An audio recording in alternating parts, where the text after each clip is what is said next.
Hi, welcome to week 4 of our virus lockdown. It's been 4 weeks since we suspended our services, and I don't know about you, but the time seems longer than that. The days seem to go a bit slower, the weeks seem to drag on, but maybe that's not a bad thing. Maybe this is an opportunity for us to take some time out. Maybe there are some household jobs you need to do, but I hope there'll be time for you to be relaxed and refreshed and to pray and to read and to think about what it means for us to be God's people in this time. This coming Sunday, we would normally be looking at Matthew 28 again, not so much the resurrection narrative, but the end of Matthew's gospel where Jesus meets with his disciples just before he ascends into heaven. That great story where Jesus tells his disciples that all authority in heaven and earth has been given to him. And as a result of that, he commands them to go and make disciples. I've been thinking about what that means for us when we can't go.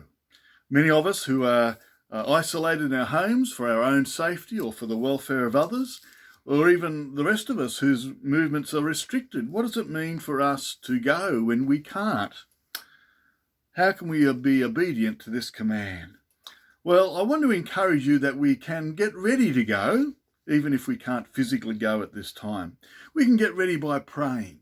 Pray for our community. Pray for those that you know of who are anxious or fearful at this time. Pray that God will equip us to be light and salt in our community. Pray that we'll be ready to go.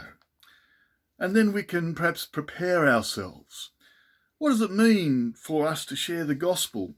There are some great books around that we can read about how we can explain the gospel to others.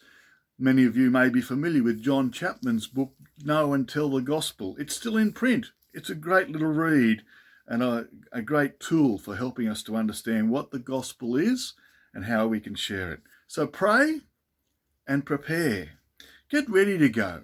And when that time comes, when we can go, we can ask God to help us to be light and salt, to be the people who are going and proclaiming the good news about Jesus.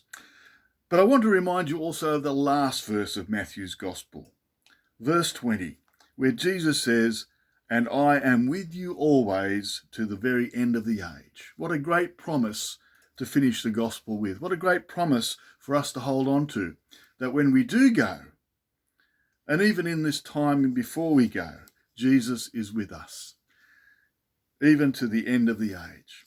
Friends, I look forward to the time when we can meet together in worship again, whenever that will be. But in the meantime, I hope and pray that you are well, and that as you ponder what it means to serve the risen Lord Jesus in this environment, in this situation, that you will be able to grab hold of that promise that Jesus is with us always, even to the end of the age. God bless you.